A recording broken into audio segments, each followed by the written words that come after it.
Hello, everybody, and happy Friday. You are tuning in to Casual Convo Friday with my co-host, Nate Flood out of Georgia.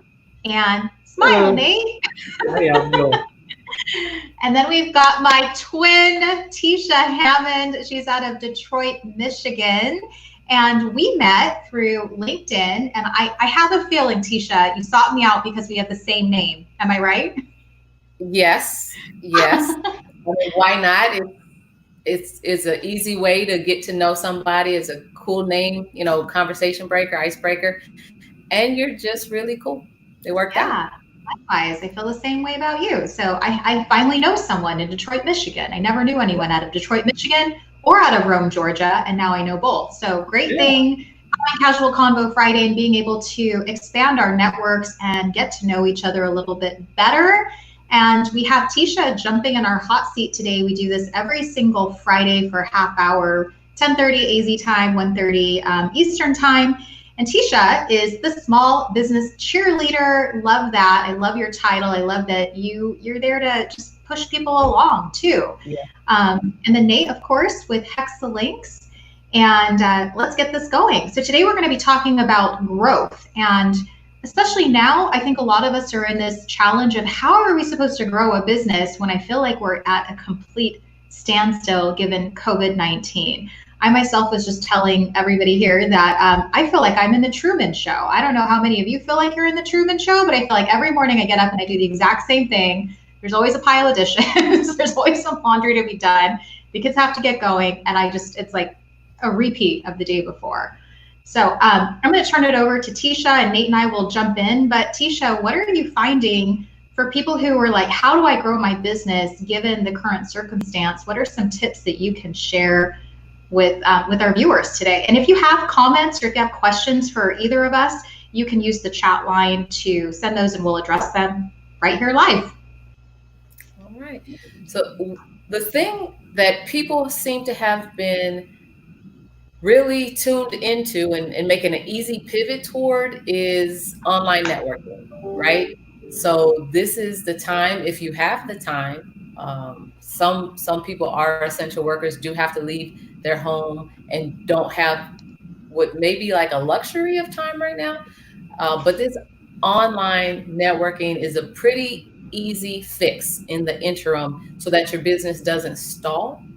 And I too have been finding myself accepting invitations to different networking events online that I might not have considered before, following up to previous invitations for events that I couldn't make, but are now in my schedule.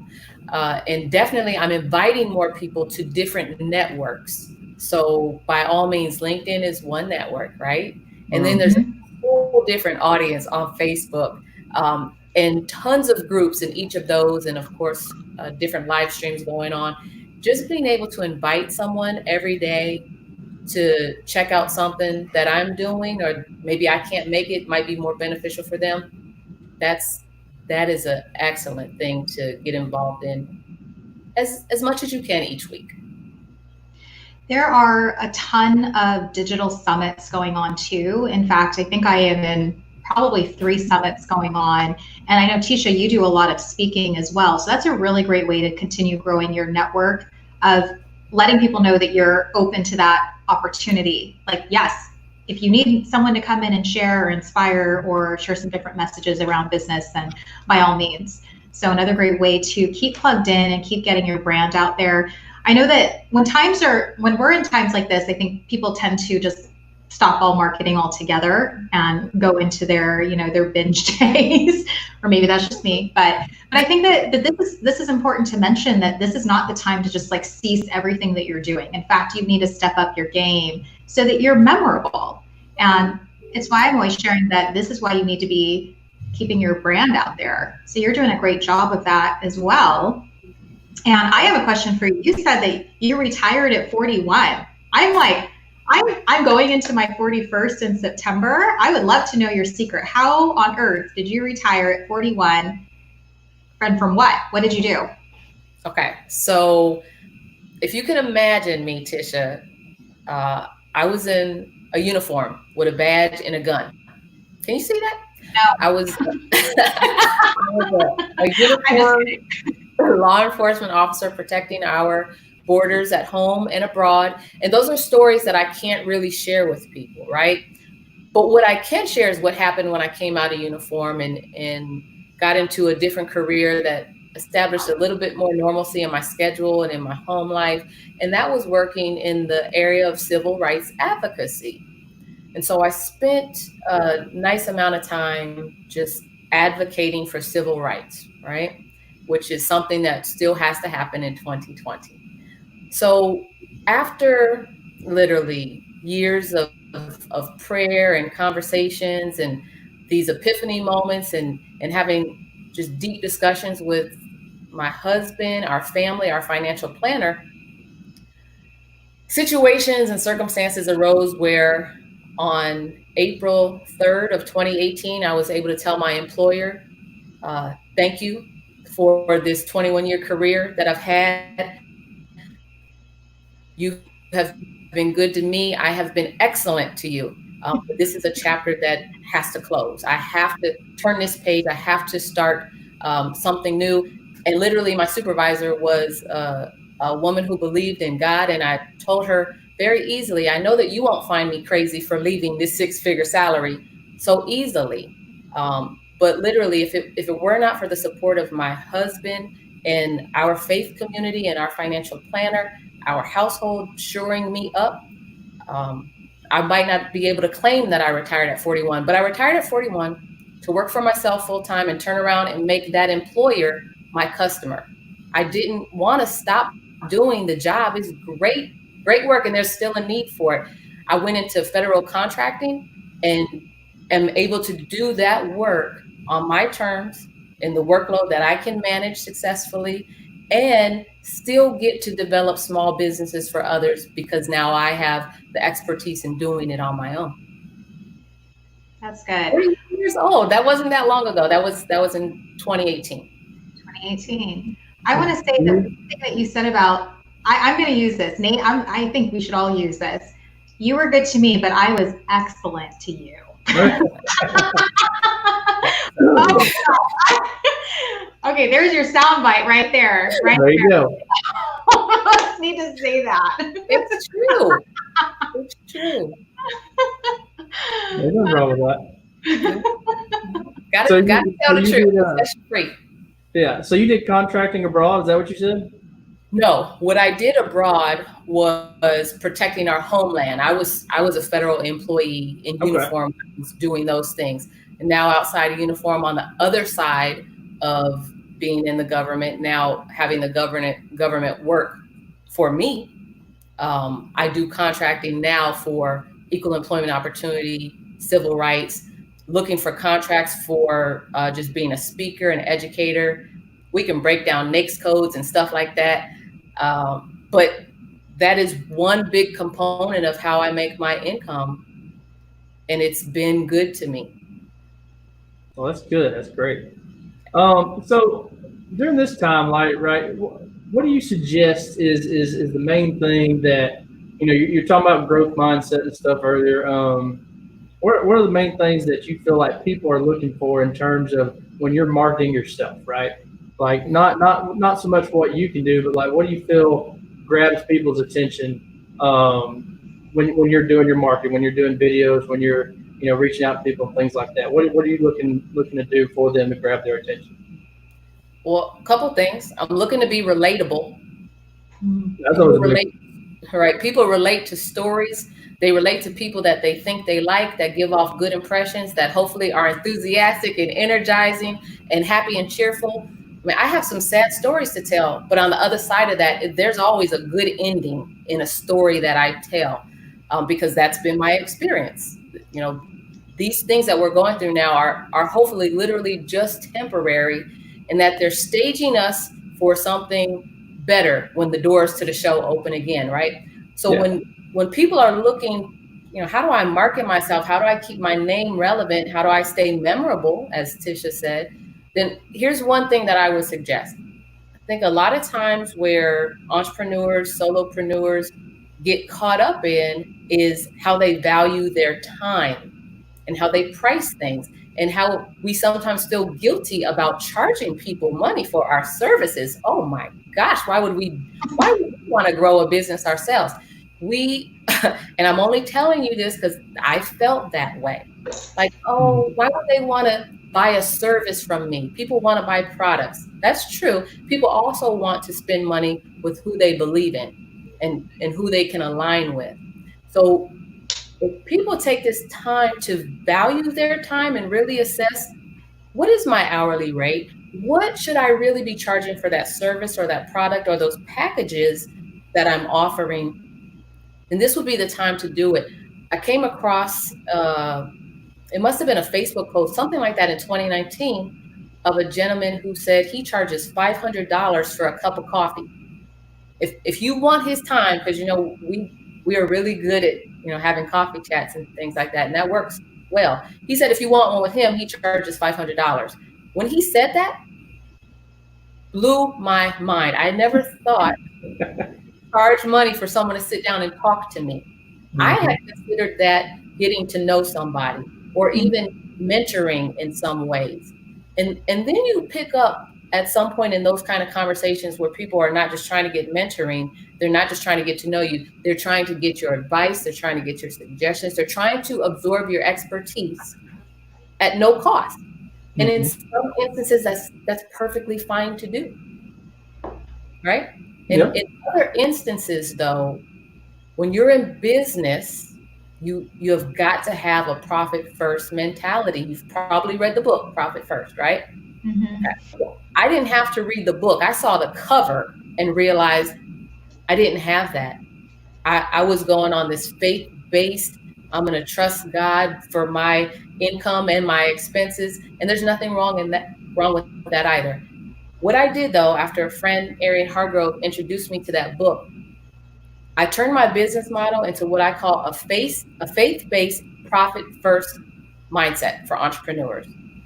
And it's been working. It's been working. It's okay to believe God and make a profit in your business. It's not a conflict. I love that faith-based profit first mindset. Yep. And it goes back to just conversations I've had even on Success Over Struggle podcast about being super positive, but not moving into action, right? Like you're just putting your eggs in, I'm going to be super positive, happy all the time, and everything's just going to come and flow. Yeah, it doesn't work like that either. But I really love this model. I'm going to adopt that model too. Please do.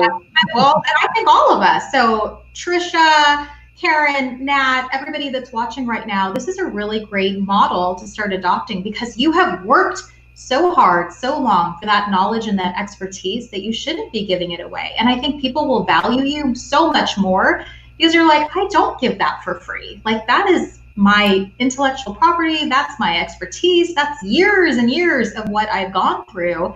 Yes. And yeah, that comes at a price. And right. I struggled so that you don't have to struggle. Yeah. I took on all that burden and that hitting my head and making mistake after mistake. And now let me tell you what I did that worked. So you don't have to copy those mistakes. Let's copy the successful parts, or at least let's do what is going to help you achieve what you believe is successful, because that's different for everybody, right? Yeah. I think that's the big thing, like when you're talking about selling your expertise, a lot of people, they take it as like just knowledge, but they don't realize like where that knowledge came from. It comes from experience, right? Whether you're doing IT or you're doing sales or marketing or whatever the case may be, they're paying you for the ability to save them time, effort, resources, all that stuff that most business owners waste. We all know, within 12 to 36 months, most businesses go under because they're having to jump through all those hoops of learning, and not everybody's got a big pool of money to learn with. But I'm right there with you in terms of you have to make sure you get compensation for the stuff that you're giving out there because it does have value. Absolutely. And can I give one example of how this growth mindset worked for me? Yeah. Sure. Yeah. So literally, last year I joined a organization for women in sales. if you ask me, everybody is a salesperson, whether you're a mother, a father, bagging groceries, you're selling something that you want people to believe in, to walk away from, to invest in, whatever the case is. So I started hanging out with women in sales. And Trisha Berger knows a lot about this. She's the chapter president. and just hearing different information, when you receive different information here, you do things you haven't done before, right? Mm-hmm. It's taking you in a new direction. And hanging out in that group, I met a woman who is the president of the National Speakers Association here in the Detroit area, or from Michigan. Now, I am a writer who loves to speak, so I like to be around speakers, right? Storytellers. So having a conversation with Mimi Brown, she gave me some sales 101 training that I had not tuned into before. And this is the thing that grew my revenue immediately. Other people may have caught on to this 30 years ago. I got a late pass. I'm just catching it last year. She said, Tisha, tell people your price when they ask. People just, they want to know bottom line up front. And some people want to be groomed and prepared for that conversation, whatever. When you get to that part of the conversation about what is it going to cost? She said, Tisha, tell people your price and shut up. Now, people have heard that for years, for decades, probably. I didn't know that until Mimi Brown told me. The very next opportunity that I had to speak with a potential customer, she asked my price. I told her my price directly, and it took everything in me to hold my tongue, but I shut up. And do you know, she purchased the most comprehensive, full-bodied, expensive package that I offer. Mm-hmm. And I did the happy dance in my head as she was saying, yep, sign me up, send me the invoice, let's do it, let's schedule it. When I got off the phone, I screamed so loud, my neighbors must have heard me, because something actually was given to me that worked. Say your price, shut it off. Your price do the talking, Yes, I'm going through that right now, where a gentleman scheduled a strategy session with me, which I do complimentary. It's just to get to know you. What's your struggle? Maybe I can give you a negative information. And then he booked another session with me, which was paid. And then he's like, and it was just interesting. And he's in the other room, so he may be even listening to this. But he said, Tisha, when I came and I sat with you, I thought I might get a little bit of information, but you really opened my eyes even to a broader picture. And now I can't stop thinking about it. So what's the next step? What's the next step? And I'm like, yes, this is so exciting. This is exactly what I want to do. But, it's like whetting the appetite a little bit. What else can we do together? And I like that idea. Right. Here it is. Bottom line, done. You sit on that and you get back to me. I just ran into him. Great advice, though. Love that. I love that story, because here's what happens is we're like, it's this price, but let me justify why it's that price. And you don't have to. You don't have to say it. You got to be firm in your belief and confident in what you do and what you deliver. And then people are like, oh my gosh, that's the person I want to work with. They know it inside and out. They promise this is what they're going to deliver, and we're doing it. So it's a lot of just building confidence too of what is it you give, what is it you provide. No, man, exactly. That's 100% correct. I have this conversation a lot of times with people that do either work for us or when we're offering consultations to companies. When people want to come to you for expertise, you got to have confidence in your expertise, right? And that means the sales portion, the marketing portion, everything. You got to talk with confidence. You got to go in there this is what I'm charging because this is what it's worth. I'm not gonna. It's worth 100. You're gonna say it. And same thing when you're presenting your work to them, right? Whether it's a business plan you develop for them, marketing plan, designs, whatever the case may be. You're the expert. Don't just give them stuff and say, well, what do you think? I know when I really first started doing web design years ago, That was always my thing. It was like I would send them my finished work. And I said, "What do you think? I can change whatever you want to." And that's exactly the wrong thing to do. You know, I learned real quick to say, "Look, we did this way because of this. This will help you with this, and this will." And you lay it out, and then they're just like, "All right," you know, because that's the thing. They're looking for you to tell them what's good versus them having to do it and pay you for it. Right, right. They want you to do the job that they've hired you to do. And to be assured that when they get that final product, it's final and they can implement it and show it off immediately. Yeah, that's their return. Instant gratification. Absolutely. I mean, they're paying you to take care of a problem, not to say, "Well, you can do it this way." You know, just like that timidness will get you. I mean, and everybody goes through it when they first start because you don't have that confidence yet. You know, you got to build up to it. But that's definitely. I used to catch myself doing that all the time. Was like, "Well, what do you think?" And like, you know, I'm telling you what you need to think because that's what it has to be. I'm the expert. You know, I need to tell you what. And I know there's tons of business owners that they're in that timidness because they're either beginning or they're not quite confident yet. You know, they're not used to working on their own because you know, most of the time they're coming from a job and they're like, "Well, I can go make a business out of this, or I can keep working with somebody," but they're just new to it. So. Yeah, I agree with you there. And a lot of times, you know, entrepreneurs and solopreneurs in particular are desperate for money. And it doesn't come the way that you've planned for it to come. So y'all, I walked away from a 6-figure salary. It was only going up every single year. And to walk away from that took a lot to walk away from that, right? It wasn't an easy decision, honestly. It took years. It took planning. It took saving. And then at some point you realize if the business isn't generating money and you're having to come out of pocket for every expense, are you really a business? At some point, when is the IRS going to pull the carpet from under you and be like, "Stop claiming these deductions. You're not a business." So when you think of they do that, right? So a lot of times people are desperate for money and they'll just take what is offered. So they'll have thought diligently about their hourly rate or what a package or product or service is going to cost, and then they'll bend. I've been that person. I know what it feels like to be like, "Yeah, it's this price," and then it's like negotiation. Well, let me pay you this, and then I'll throw in something else. Okay. I did that for years and it got my business nowhere. And I've developed businesses for 5 years that are flourishing and growing by leaps and bounds. And I'm proud to be a part of those opportunities with my clients.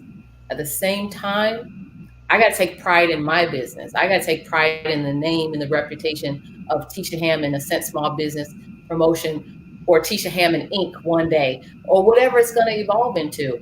And it comes at a cost.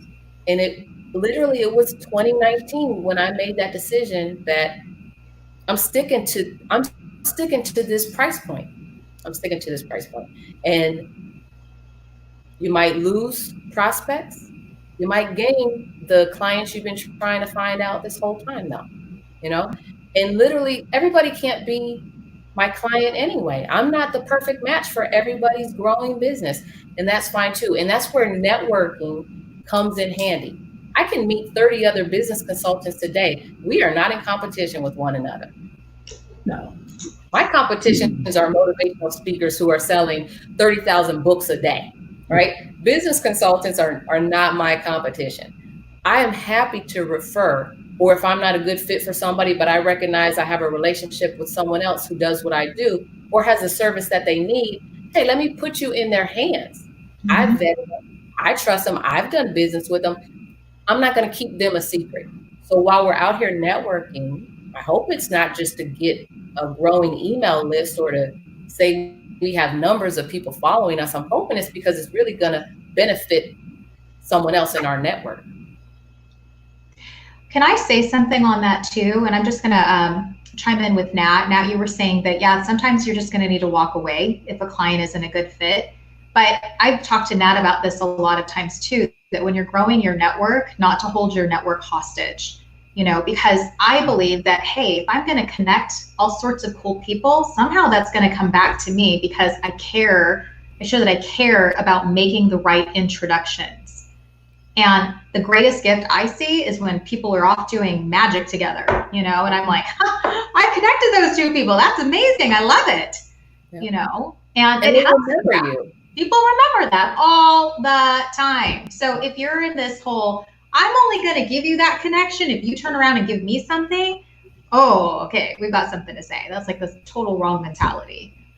Right. I'm with you, 100%. Yeah, I know that's why we get along. Not just because we have the same name, but because we're both cut from the same cloth, I think. All right, so Tisha, you have a book coming out, The Daily Devotional for Entrepreneurs, Your Season to Grow. Very excited about this book. So it's coming out. It's already out. It's coming out. It's in that phase where you have to get the preview product from the online marketplaces.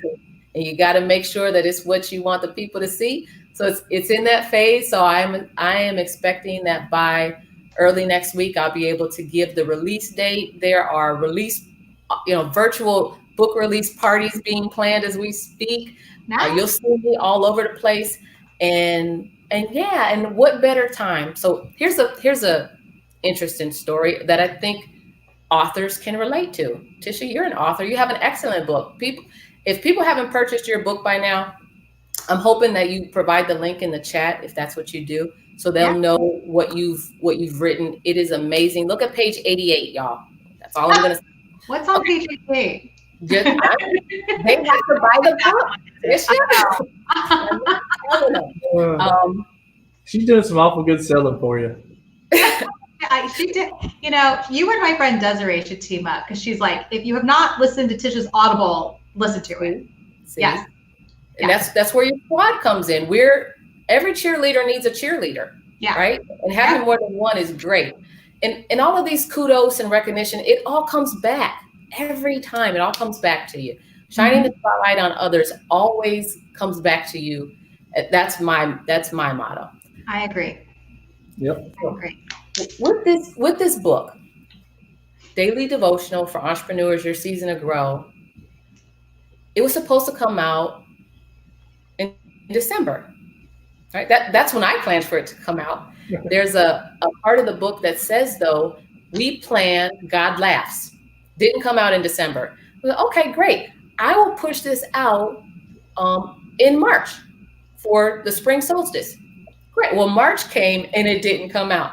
And I threw my hands in the air and said, you know what? I don't know when it's going to come out, but it's coming. And so that is where I find myself, having loosened the reins on the planning that I made, and it's not a free for all, but I'm just going with the flow, because when it comes out, it'll be the perfect time for the person who's reading it. Right.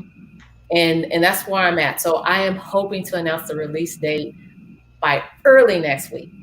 Yay! Awesome. Do tag us so we can share it. Yes, I will. Our networks too. That's You're amazing. just putting it out too. Like, we've had, and Tisha's had plenty of conversations on like the reservations of just putting yourself out there and putting stuff out there, trying to make it perfect every single time. You know what I mean?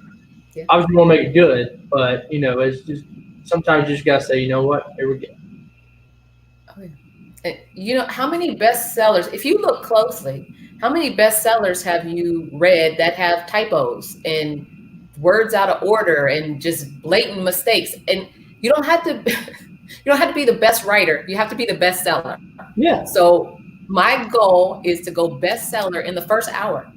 And the only way I know to do that is to share it with audiences that are engaging. And I appreciate the opportunity to tell that story today. So thank you.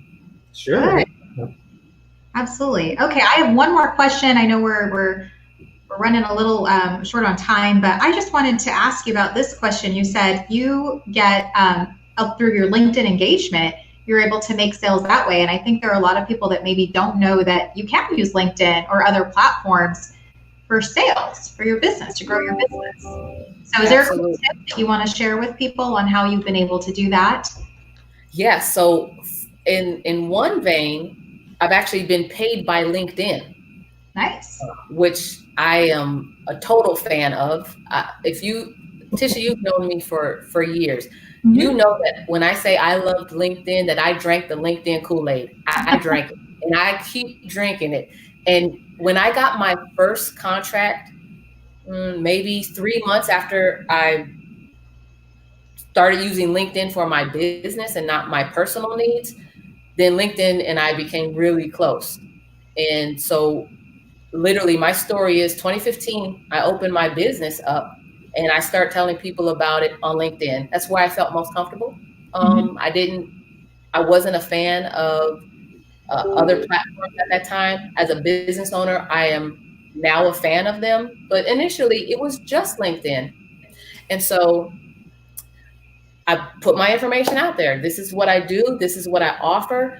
I literally had like a black and white copy of a brochure that I created. I took a photo of it on LinkedIn, and someone from Birmingham, Alabama looked at my profile and called me. Said, "Hey, I'm calling you because I saw this on LinkedIn. Will you come down here and provide some training to our entrepreneur community?" Okay. Well, when that happened, I was like, I was just trying to work here in Detroit, but I'm getting business out of state, and that sent me on a trajectory that has been so rewarding. I'm serious. The struggle is real being an entrepreneur. It is real. I plan, those plans fall through. You know, I try with all my might to be the best consultant and coach that I can be for my clients, and sometimes it doesn't work the way that I expected it to. We should stop changing language. And in all of that learning and experiences, it's only setting up a better version of me to share with my clients and my future clients. And I just got to give one more tip on growing if we have a moment. Yeah. And that is, it's been easier for me to go back and reward my previous clients than to search for new clients.